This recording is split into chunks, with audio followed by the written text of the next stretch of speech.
তিনটা ইবাদতের স্বাদ খুব দ্রুততার সাথে বান্দা পায়, নগদে পায়। এর ভিতরে একটা হলো সিজদা, আরেকটা হলো এতেকাফ। এতেকাফ কত রমজান থেকে করা উত্তম, এতেকাফ অবস্থায় কি কি করা যায় আর কি কি করা যাবে না একটু জানাবেন। কারণ আমাদের সমাজে এতেকাফ নিয়ে অনেক ভুল শর্ত দেওয়ায় অনেকে ভয় আর এতেকাফ করতে চায় না। ভাইরে, তিনটা ইবাদতের স্বাদ খুব দ্রুততার সাথে বান্দা পায়, নগদে পায়।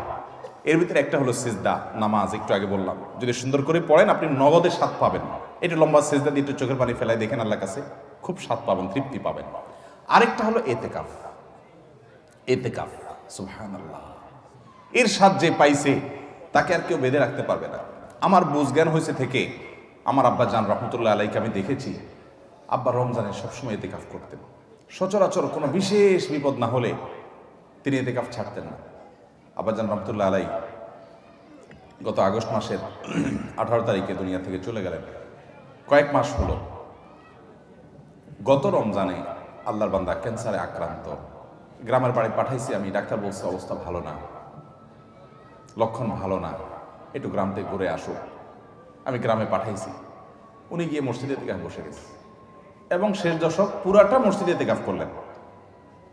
মারাত্মক ব্যথা, ক্যান্সারের পেইন। আমি বলছি কিভাবে এতেকাফ বসছে উনি? আম্মা বলে যে উনি এতেকাফ বসছে, উনি বলে যে আমি ভালো আছি, তোমাদের টেনশন করা লাগবে না, এতেকাফ ছাড়া আমি থাকতে পারবো না।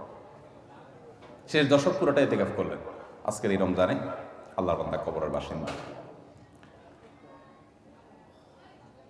আমি নিজে আলহামদুলিল্লাহ চেষ্টা করি রমজান এতেকাফ করার, চেষ্টা করি। খুব বিশেষ অসুবিধা না হলে আমার বুঝজ্ঞান হচ্ছে আমি চেষ্টা করি। আমল অন্য আমল করতে পারি না, এটা ছাড়ার চেষ্টা করি না, মানে এটা ছাড়তে চাই না, চেষ্টা করি এটা করার।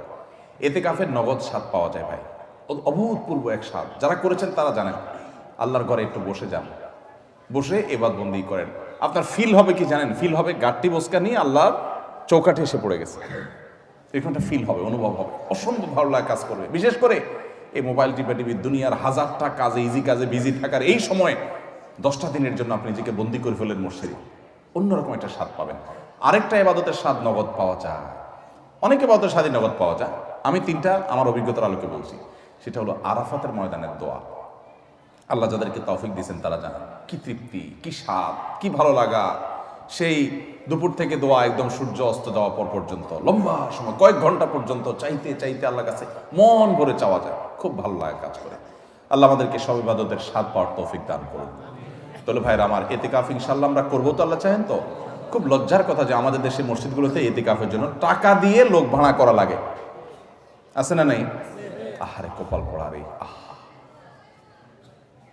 নবী করিম সাল্লাল্লাহু আলাইহি ওয়াসাল্লাম রমজানের রোজা ফরজ হওয়ার পর থেকে নিয়ে তৃতীয় হিজরিতে, দ্বিতীয় বা তৃতীয় হিজরিতে রমজান রোজা ফরজ হওয়ার পর থেকে নিয়ে তার ওয়াফাতের আগ পর্যন্ত একটি বারের জন্য এতেকাফ ছাড়া থাকেন নাই।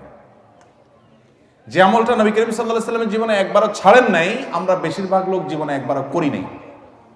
হাত তোলেন দেখি কারা কারা এতেকাফ করছেন মসজিদ 10 দিন রমজানের শেষ 10 দিন ফুল এতেকাফ করছেন, জীবনে একবার হলেও করছেন। যারা হাত তোলেন দেখেন কয়টা হাত উঠছে, গোনা যাবে না। এর মানে হলো ম্যাক্সিমাম মানুষ আমরা জীবনে একবারও করি নাই। যে আমল আমার নবী সাল্লাল্লাহু আলাইহি ওয়াসাল্লাম জীবনে কখনো ছাড়েন নাই, সেটা আমি কখনো জীবনে একবারও করি নাই। আরে ভাই, চরম শত্রুর সাথেও তো এরকম বিপরীত থাকে না, সেখানে আপনার নবীর সাথে আপনার এরকম বৈপরীত্য। এতেকাফ করবেন তো ইনশাআল্লাহ? আপনি কিসের বিজি? আপনি আমার নবীর চাইতে আপনি বেশি বিজি, যিনি কাফাতুন নাসের কাছে রাসূল হয়ে এসেছেন, যিনি রাহমাতুল লিল আলামিন ছিলেন, গোটা পৃথিবীর মানুষের জিম্মাদারি যার মাথায় ছিল, মদিনা রাষ্ট্রের প্রধান যিনি ছিলেন, শেষ 10 দিন আসছে সব কাজ বন্ধ, মসজিদে এসে পড়ে যেতেন। উনি যদি পারেন, আপনি কি ব্যস্ত? এতেকাফ করবো তো ইনশাআল্লাহ? রমজানের শেষ দশকে এতেকাফ করবেন, সামনের বছর নিয়ত করছেন যারা, হাত তোলেন দেখি। সিরিয়াস যারা নিয়ত করছেন, আল্লাহ আমাদের তৌফিক দান করুন, আর বাকিদেরকে আল্লাহ তাআলা নিয়ত করার তৌফিক দান করুন। এতেকাফ করবো তো ইনশাআল্লাহ? এতেকাফ করার অবস্থা কি কি নিষেধ? এতেকাফের বাইরে আপনার যা যা নিষেধ, এতেকাফ অবস্থায় তা নিষেধ। হারাম কোনো কাজ তো বাইরেও করা যাবে না, মসজিদেও করা যাবে না।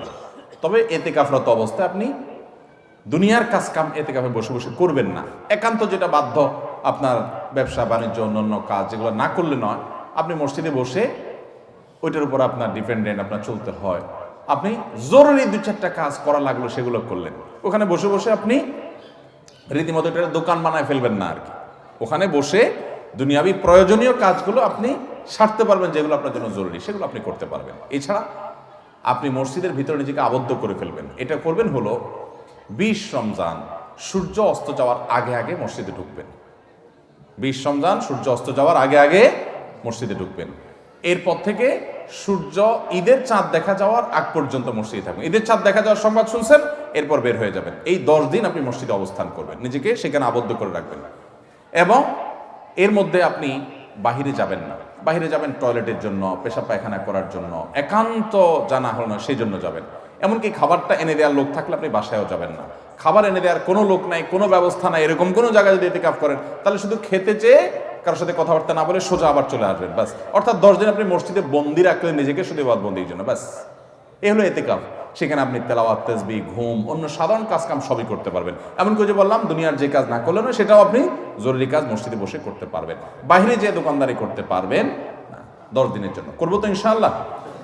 ইতিকাফের ফজিলত হলো নবী করিম সাল্লাল্লাহু আলাইহি ওয়াসাল্লাম জীবনে কখনো ছাড়েন না। আল্লাহ আমাদেরকে আমলটা করার তৌফিক দান করুন।